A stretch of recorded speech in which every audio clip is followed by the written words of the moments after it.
नमस्कार, news nation देख रहे हैं आप और खबर 4 बजे के साथ मैं हूं नैना यादव और बुलेटिन की शुरुआत 4 बजे की 4 बड़ी खबरों से करते हैं। पहली खबर महाराष्ट्र में बारिश के बाद पुणे में तबाही की तस्वीर से। आज सुबह पुणे में एक सोसाइटी की दीवार गिरने से 15 लोगों की जान चली गई। दूसरी बड़ी खबर है राजस्थान से, जहां साल 2017 में मॉब लिंचिंग का शिकार हुए पहलू खान के केस में पुलिस ने चार्जशीट दाखिल की है। बता दें, पहलू खान और उसके 2 बेटों के खिलाफ पुलिस ने चार्जशीट दाखिल की। आपको बताते चले कि पिटाई के 3 दिन बाद पहलू खान की मौत हो गई थी। तीसरी खबर इंदौर से है, जहां के बैटमार यानी बल्लेमार विधायक की जमानत से जुड़ी हुई खबर है। कोर्ट में आकाश विजयवर्गीय की जमानत पर सुनवाई पूरी हो गई है और अब से कुछ देर के बाद में आकाश की जमानत पर फैसला आना है। चौथी खबर देश की आस्था से जुड़ी है। जम्मू कश्मीर से अमरनाथ यात्रा के लिए पहला जत्था कल रवाना होने वाला है। 1 जुलाई से बाबा बर्फानी के दर्शन किए जा सकेंगे। इसके लिए पहला जत्था कल रवाना होगा।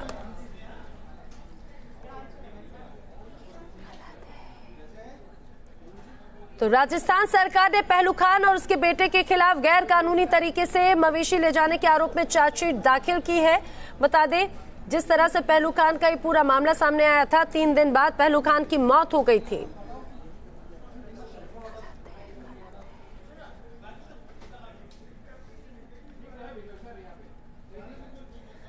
और अब हम आपको विस्तार से खबर बताते हैं। राजस्थान सरकार ने पहलू खान और उसके बेटे के खिलाफ गैर कानूनी तरीके से मवेशी ले जाने के आरोप में चार्जशीट दाखिल की है और पुलिस ने पहलू खान और उसके 2 बेटों के खिलाफ चार्जशीट दाखिल की। पुलिस ने इस पूरे मामले में 2 एफआईआर दर्ज की थी।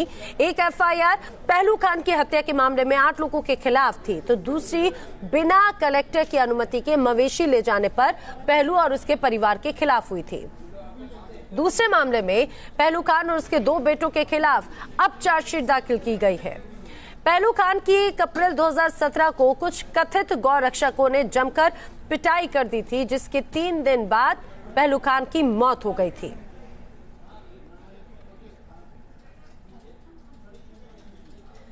तो पहलू खान के इस पूरे मामले में चार्जशीट दाखिल की गई है, जिसमें पहलू खान और उनके 2 बेटों के खिलाफ ये चार्जशीट दाखिल की गई।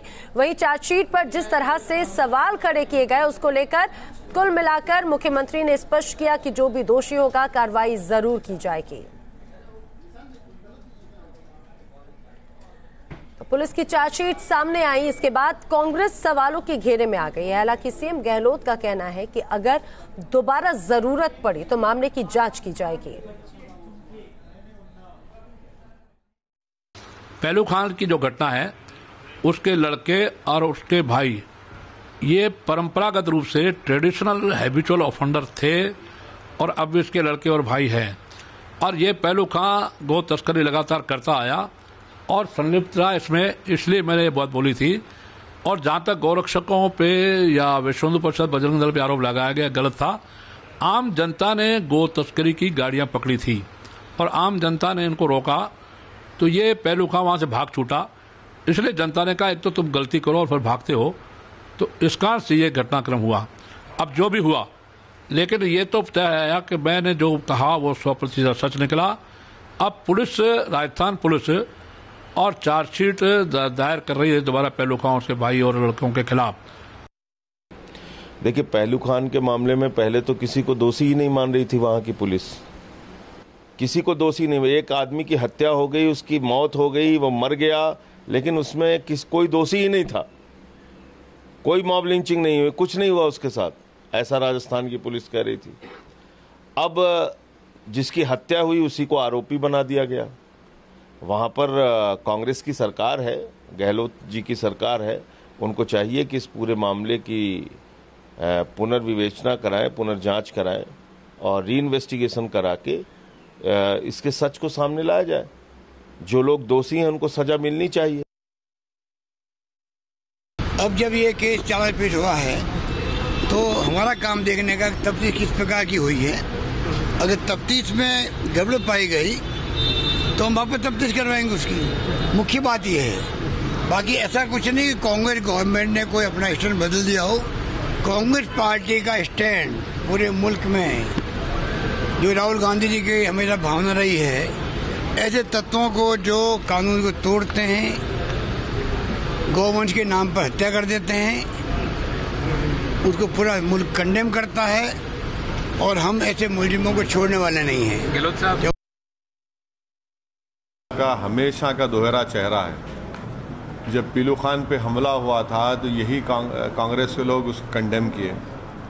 सारी दुनिया जानती है कि पीलू खान को मारा गया, पीटा गया, जिसकी वजह से गौरक्षकों ने उनको मारा, उनकी मौत हुई। सारी दुनिया जानती है कि पीलू खान और उनका ख़ानदान इस तरह के कारोबार में मुलविस नहीं है। अफसोसनाक, कंडेमनेबल ये हरकत है अशोक गहलोत की सरकार की, कांग्रेस की। इसकी जितनी भी मजम्मत की जाए, कंडेम किया जाए, कम है। मगर ये हमेशा होता रहा है, कांग्रेस का हमेशा दोहरा चेहरा है। जब पावर में आते हैं तो ये एग्जैक्ट रेप्लिका बन जाते हैं बीजेपी का। और मैं राजस्थान के मुसलमानों से डायरेक्ट अपील कर रहा हूँ कि अभी तो आप होश में आइए, छोड़िए इन लोगों का साथ। 70 साल आपने ऐसी पार्टी का साथ दिया जो हमेशा आपको धोखा देती आई है।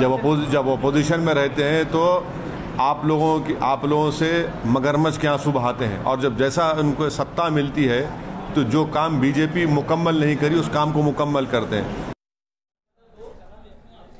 और अब बात इस वक्त की एक बड़ी खबर की कर लेते हैं। बैटमार विधायक, बीजेपी के बैटमार विधायक को जेल होगी या बेल? हम बात करें आकाश विजयवर्गीय की, उन्हें जेल मिलने वाली है या बेल, वो अब से कुछ देर के बाद में स्पष्ट हो जाएगा, क्योंकि 4 बजे का वक्त तय किया गया था। फैसला सुरक्षित रखा गया है, 4 बजे फैसला सुनाया जाना है। और अब से ये कहा जा सकता है 4 बज चुके हैं, अब से कुछ पलों का, कुछ देर का और इंतजार होगा। तब देखने वाली बात होगी कि इस हाई प्रोफाइल मामले में आखिर आकाश विजयवर्गीय पर क्या कार्रवाई की जा सकती है। निगम अधिकारी की बेड से पिटाई के बाद में जेल में बंद इंदौर से बीजेपी विधायक आकाश विजयवर्गीय की जमानत याचिका पर आज सुनवाई हुई। फैसला सुरक्षित रखा गया, अब से कुछ देर के बाद में फैसला आना है। तस्वीरें इंदौर के नगर निगम दफ्तर की हैं। यहाँ नगर निगम के कर्मचारी बीजेपी विधायक आकाश विजयवर्गीय के खिलाफ लामबंद हो गए हैं। विधायक की गुंडागर्दी से नाराज ये लोग निगम दफ्तर के बाहर जुटे और घटना पर विरोध जताया।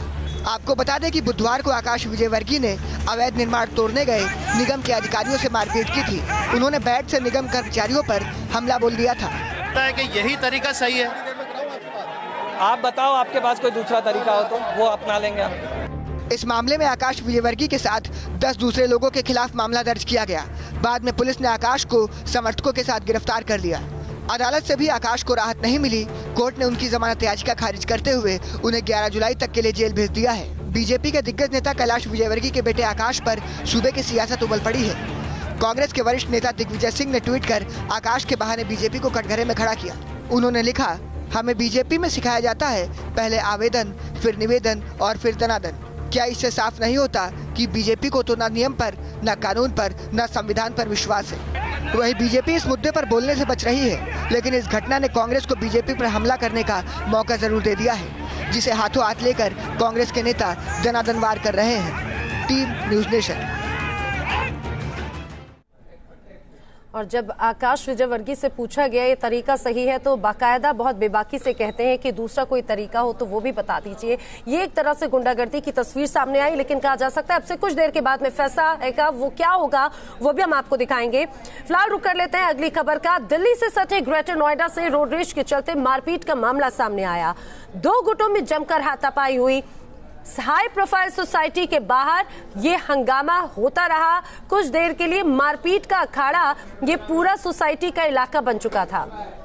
देखते ही देखते एक दूसरे पर ये लोग टूट पड़े। तस्वीर आपके सामने देखिए, ये जो आप तस्वीर देख रहे हैं एक हाई प्रोफाइल सोसाइटी की तस्वीर है। मारपीट यहां पर हुई, इस दौरान कई लोगों को चोटें आई हैं। वहां पर लगे सीसीटीवी कैमरे में मारपीट की तस्वीरें कैद हुई। फिलहाल पुलिस इस पूरे मामले की जांच कर रही है। बताया जा रहा है कि इस दौरान 2 गुट आपस में भिड़ गए। दोनों गुटों में तीखी झड़प हुई और देखते ही देखते नौबत मारपीट तक आ गई।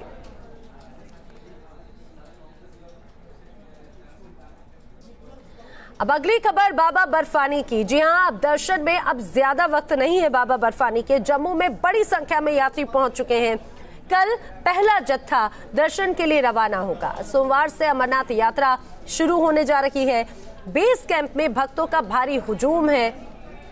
इस बार खतरे को देखते हुए भी सुरक्षा और भी ज्यादा सख्त कर दी गई है। चप्पे चप्पे पर जवान तैनात हैं। यात्रियों के बैग से लेकर सभी कागजात की चेकिंग की जा रही है। ये 5 तस्वीरें हम आपको दिखा रहे हैं। 1 जुलाई से यात्रा दर्शन शुरू हो जाएंगे और बहुत ज्यादा वक्त नहीं है। भोले के भक्त बड़ी संख्या में पहुंचे हैं। जो बेस कैंप है वहां पर भीड़ जमा है। तो न्यूज नेशन संवाददाता शाहनवाज हुसैन जम्मू के बेस कैंप में यात्रियों के बीच में पहुंचे हैं। उनकी तस्वीर हम आपको दिखाते हैं। इस दौरान श्रद्धालुओं का क्या कहना है वो भी आप सुनिए। बाबा बर्फानी के दर्शनों के लिए देश भर से बाबा के भक्तों का हजूम लगना शुरू हो गया है और आप देख सकते हैं कि इस समय हम जम्मू के यात्री निवास में यहाँ पर मौजूद हैं और किस तरह का उत्साह जो है वो यहाँ पर बाबा के भक्तों में है। वो यहाँ आप देख सकते हैं बाबा के भक्त झूम रहे हैं, नाच रहे हैं, गा रहे हैं और इन लोगों का यही कहना है कि इनकी मुराद यही है कि बाबा बर्फानी के पहले दर्शन जो हैं वो इन लोगों को यहाँ पर नसीब हो। उसी को लेकर ये लोग सबसे पहले इस जत्थे में शामिल होने के लिए यहाँ पर पहुँचे हैं। अगर प्रशासन की बात करें तो कई तरह की तैयारियां जो हैं वो भी प्रशासन ने यहाँ पर की हुई हैं। लोगों के रहने खाने पीने की व्यवस्था जो है वो यहाँ पर की गई है और ख़ास तौर पर यहाँ पर निर्देश जो हैं वो प्रशासन की तरफ से लगाए गए हैं कि जो भी यात्री यहाँ पर पहुँच रहे हैं उनको यहाँ पर क्या करना है और क्या नहीं करना है।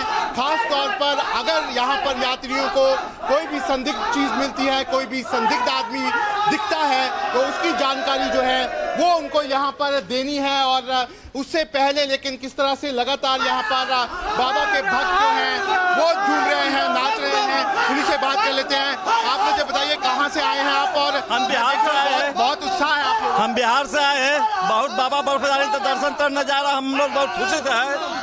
हर हर महादेव तने बर्फदानी तरह जा रहे हैं हम लोग दर्शन करने के लिए। कोई दिक्कत कोई परेशानी। आप मुझे बताइए आप कहाँ से आए हैं और क्या आप क्या सोचा है कि बाबा बर्फानी के पहले दर्शन करने और डर तो नहीं है क्या? नहीं, डर नहीं, कुछ नहीं। हमें सोचे भगवान का जो करना है बाबा को करना है, जो करना है बाबा को करना है। भोलेनाथ की नगरी में आए उड़ जाने हैं। आप देख सकते हैं इन सब लोगों का उत्साह आप देख सकते हैं कि किस तरीके से बाबा बर्फानी के दर्शनों के लिए देश भर से लोग जो हैं वो जम्मू पहुंच गए हैं और ये सब लोग जो हैं वो कल जो पहला जत्था जम्मू से निकलेगा उसमें शामिल होंगे और बाबा बर्फानी के सबसे पहले दर्शन जो हैं वो इन लोगों को होंगे। के साथ Shahnawaz Khan, news nation, Jammu. Jammu base camp में यात्रियों की सुविधाओं का खास ख्याल भी रखा गया है। बेस कैंप का पूरी तरह से कायाकल्प कर दिया गया है। सुविधाओं की अगर बात करें तो सुविधाओं के साथ साथ बेस कैंप को बेहद ही खूबसूरती के साथ में सजाया गया है। देखिए हमारे सहयोगी शाहनवाज खान की ये रिपोर्ट भी। बाबा बर्फानी के दर्शनों के लिए देश भर से बाबा के भक्तों का हजूम लगना शुरू हो गया है और आप देख सकते हैं कि इस समय हम जम्मू के यात्री निवास में यहाँ पर मौजूद हैं और किस तरह का उत्साह जो है वो यहाँ पर बाबा के भक्तों में है। वो यहाँ आप देख सकते हैं बाबा के भक्त झूम रहे हैं, नाच रहे हैं, गा रहे हैं और इन लोगों का यही कहना है कि इनकी मुराद यही है कि बाबा बर्फानी के पहले दर्शन जो हैं वो इन लोगों को यहाँ पर नसीब हो। उसी को लेकर ये लोग सबसे पहले इस जत्थे में शामिल होने के लिए यहाँ पर पहुँचे हैं। अगर प्रशासन की बात करें तो कई तरह की तैयारियां जो हैं वो भी प्रशासन ने यहाँ पर की हुई हैं। लोगों के रहने खाने पीने की व्यवस्था जो है वो यहाँ पर की गई है और ख़ास तौर पर यहाँ पर निर्देश जो हैं वो प्रशासन की तरफ से लगाए गए हैं कि जो भी यात्री यहाँ पर पहुँच रहे हैं उनको यहाँ पर क्या करना है और क्या नहीं करना है। खास तौर पर अगर यहाँ पर यात्रियों को कोई भी संदिग्ध चीज़ मिलती है, कोई भी संदिग्ध आदमी दिखता है तो उसकी जानकारी जो है वो उनको यहाँ पर देनी है। और उससे पहले लेकिन किस तरह से लगातार यहाँ पर बाबा के भक्त जो हैं वो झूम रहे हैं, नाच रहे हैं। उन्हीं से बात कर लेते हैं। आप मुझे बताइए कहाँ से आए हैं आप? और हम बिहार से आए हैं। बहुत उत्साह है आप लोग? हम बिहार से आए हैं। बहुत बाबा बर्फदानी का दर्शन करने जा रहा है। हम लोग बहुत खुशी से है। हर हर महादेव तने बर्फदानी तरह जा रहे हैं हम लोग दर्शन करने के लिए। कोई दिक्कत कोई परेशानी। आप मुझे बताइए आप कहाँ से आए हैं और क्या सोचा है कि बाबा बर्फानी के पहले दर्शन करने, और डर तो नहीं है क्या? नहीं, डर नहीं, कुछ नहीं हमें सोचे भगवान का जो करना है बाबा को करना है, जो करना है बाबा को करना है, भोलेनाथ की नगरी में आए उड़ जाने है। देख सकते हैं इन सब लोगों का उत्साह, आप देख सकते हैं कि किस तरीके से बाबा बर्फानी के दर्शनों के लिए देश भर से लोग जो हैं वो जम्मू पहुंच गए हैं, और ये सब लोग जो हैं वो कल जो पहला जत्था जम्मू से निकलेगा उसमें शामिल होंगे, और बाबा बर्फानी के सबसे पहले दर्शन जो हैं वो इन लोगों को होंगे। के साथ शाहनवाज खान, न्यूज़ नेशन, जम्मू। और अब रुक करते हैं कुछ मौसम की खबरों का। मॉनसून की मुसीबत की हैरान कर देने वाली तस्वीरें अलग अलग जगहों से सामने आ रही हैं। मुंबई की अगर बात करें तो मुंबई में तेज बारिश अब कहर बनकर टूट रही है। अब वो लोगों के लिए मुश्किलें भी बढ़ा रही हैं। कैसे, ये दो तस्वीरें आप देखिए, गौर से देखिएगा इन तस्वीरों को। गाड़ी पहले गुजरी, उसके बाद में देखते ही देखते एक दीवार का मलबा या नीचे सड़क पर आ गिरा।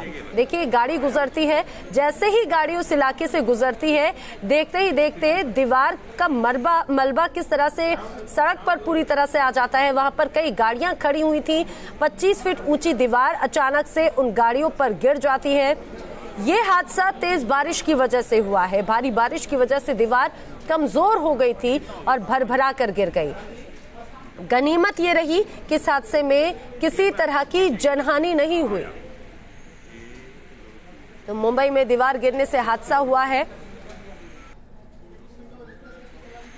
मुंबई में लगातार शुक्रवार की सुबह से जो बारिश हो रही है वो जनता के लिए, यहाँ के मुंबईकरों के लिए मुसीबत बनी पड़ी है। इसका एक साफ नज़ारा हम आपको दिखाते हैं। घाटकोपर में आज सुबह 7 बजे जो हादसा हुआ है, 25 फीट की ये बड़ी दीवार जो एक बिल्डिंग से सटी हुई दीवार थी, वो बारिश के चलते, तेज बहाव के चलते गिरी है। आप देख सकते हैं किस प्रकार से यहाँ पर जो बारिश का पानी है वो नीचे की ओर आ रहा है, और साथ में जो दीवार की जड़ें थी उसके साथ में ये पूरी की पूरी 25 फीट की दीवार ज़बरदस्त हो चुकी है। जैसा कि जिस तरीके से आप देख पा रहे हैं, विजुअल्स में साफ दिखा रहे हैं कि किस प्रकार से ये 25 फीट की बड़ी दीवार थी। बड़े बड़े पत्थर इसमें लदे हुए थे। साथ में इन पत्थरों के साथ में आप देख सकते हैं कि किस तरीके से बड़े पेड़ भी यहाँ पर जमींदोस्त हो चुके हैं। यहाँ के लोगों का साफ कहना है कि बीएमसी को बार बार इस बारे में जानकारी दी गई थी, लेकिन बीएमसी के कोई अधिकारी इस पर कोई अमल नहीं कर रहे थे। आपको बता दें कि मुंबई के कई ऐसे परिसर है, विलेपार्ले है, अंधेरी है, घाटकोपर में ये हादसे शुक्रवार की सुबह से सामने आ रहे हैं, लेकिन फिर भी मुंबई प्रशासन है, बीएमसी है, लापरवाही साफ तरीके से यहाँ पर दिख रही है। एक स्लोप भी है, एक छोटे नली से पानी नीचे की ओर आ रहा है, और उसी के चलते पूरी की पूरी बड़ी दीवार जो 25 फीट की थी वो ढह चुकी है। आपको ये बता दें कि इस दीवार के थोड़ा सा बगल में ऊपर की ओर यदि देखेंगे तो वहां पर भी 4 मंजिला एक बड़ी इमारत है, और वही इमारत के लिए भी एक धोखा शायद भविष्य में भी हो सकता है। यदि बीएमसी इस बारे में सतर्कता नहीं बरतती है, लोग यहाँ के बीएमसी से बातचीत नहीं करते हैं, तो शायद ये भी कहीं ना कहीं हादसे का शिकार बन सकती है।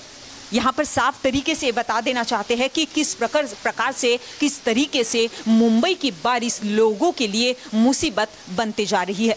वीडियो जर्नलिस्ट सुरेंद्र जाधव के साथ श्वेता घुमसे, न्यूज़ नेशन, मुंबई। तो मुंबई में जिस तरह से यह हादसा हुआ, ये गनीमत रही कि किसी तरह की जान इसमें नहीं गई, जनहानि नहीं हुई। लेकिन अगर पुणे की बात करें तो यहाँ के कोंडवा में जरूर एक दर्दनाक हादसा हुआ जिसमें 15 लोगों की जान चली गई। कोंडवा में देर रात यह हादसा हुआ जिसकी वजह भारी बारिश बताई जा रही है। एक आवासीय सोसाइटी में निर्माण कार्य चल रहा था, जिसके बगल में ही मजदूरों के रहने के लिए कच्चे घर बने हुए थे।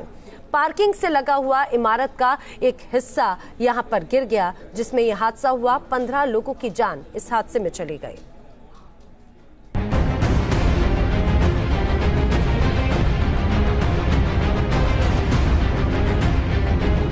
मॉनसून इस तरह आफत बनकर बरसेगा, ये भला किसने सोचा था। पुणे में जब बादल बरसे तो मानो आफत ही बरसने लगी। तेज बारिश की वजह से पुणे के कोंढवा में दर्दनाक हादसा हुआ। यहाँ एक सोसाइटी के निर्माण का काम चल रहा था, जिसके बगल में ही मजदूरों के रहने के लिए कच्चे घर बने हुए थे। पार्किंग से लगा हुआ इमारत का एक हिस्सा गिर गया और न जाने कितने लोग दब गए। इन तस्वीरों को देखिए और हादसे का अंदाजा लगाइए। भारी बारिश के बाद जिस तरह का यह हादसा हुआ है वो अपने आप में भयानक है। बड़े से गड्ढे में हर तरफ मलबा ही मलबा नजर आ रहा है और उसमें कार ही कार दबी हुई नजर आ रही है। मलबे में दबे हुए कारों को गिनते जाइए, 1, 2, 3, 4, 5। ऊंचाई से ली गई इन तस्वीरों को देखिए। हादसे के बाद यहाँ बड़ा सा गड्ढा बन गया है। 50 फीट की ऊंची दीवार मजदूरों की बस्ती पर भरभरा कर गिर गई। तस्वीरों में आप देख सकते हैं दीवार के साथ सोसाइटी के लोगों की कुछ कारें भी मजदूरों के कच्चे घरों पर आ गई। हादसे के बाद से ही आपदा प्रबंधन की टीम मौके पर पहुंच गई। राहत और बचाव का कार्य अभी जारी है।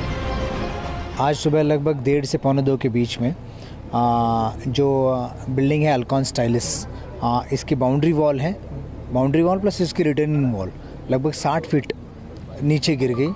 बगल में एक प्लॉट में कंस्ट्रक्शन चल रहा था तो उसके कुछ मजदूर की वहाँ पे टीन शेड थी तो उस पर ये पूरा मलबा जा कर के गिरा है। लगभग 8 से 10 टीन शेड जो है उस मलबे के नीचे दब गए थे और अब तक जो ऑपरेशन चल रहा है उसमें अब तक 3 लोगों को ज़िंदा बचाया गया है, जिसमें 2 पुरुष है, 1 महिला है और 15 लोगों की डेड बॉडी निकाली जा चुकी है, जिसमें 10 पुरुष हैं, 1 महिला है और 4 बच्चे। हादसा देर रात हुआ और जो सुबह तस्वीरें सामने आई वो भयानक थी। पुलिस और एनडीआरएफ की टीम की माने तो बड़ा तालाब मस्जिद क्षेत्र में हादसे वाली जगह झुग्गियां निचले इलाके में है। हादसे के बाद इलाके में बड़े पैमाने पर रेस्क्यू का काम किया जा रहा है। लोगों को बचाने की कोशिशें जारी है। भारी बारिश की वजह से हुई इस हादसे में कई लोगों के मारे जाने की खबर है और जिन लोगों की मौत हुई है उनमें से ज्यादातर बिहार के रहने वाले हैं। हम बिहार से कटिहार जिले के। हाँ। और कब आए थे आप? हम परसों को आए थे। ओके। और आप लोग कितने लोग साथ में थे आप? हम लोग का गाँव का इधर 22-23 आदमी सब पकड़ के 22-23 लोग थे।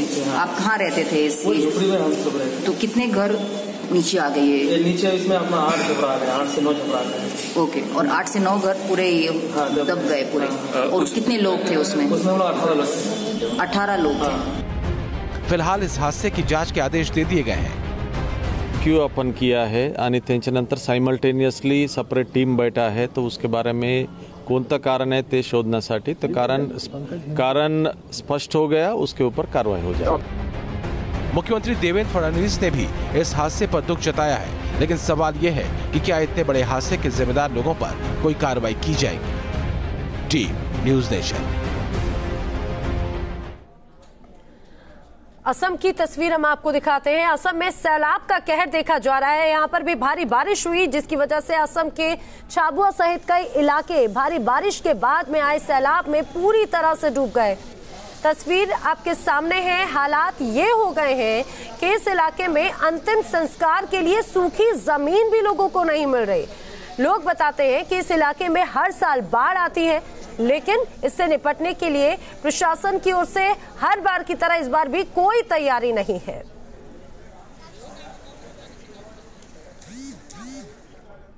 ये तो आपने देश की तस्वीर देखी, लेकिन विदेशों में भी कुछ इसी तरह से मौसम की वजह से हाहाकार मचा हुआ है। रूस में बाढ़ से हाहाकार मचा है, वो तस्वीर हम आपको दिखाते हैं। यहाँ पर अलग अलग तबाही की तस्वीर सामने आई है। 3 तस्वीरों के जरिए तबाही को समझिए। कई इलाके ऐसे हैं जहां पर बाढ़ ने भारी तबाही मचा रखी है। हर तरफ पानी ही पानी नजर आता है। रूस के स्कूफ इलाके में पानी का प्रचंड प्रहार देखने को मिला। सैलाब के सितम से रूस कैसे सहमा हुआ है, इन तस्वीरों को देखकर अंदाजा लगा सकते हैं। यहाँ पर रुक रहे कुछ ही पलों के लिए, जल्द हाजिर होंगे।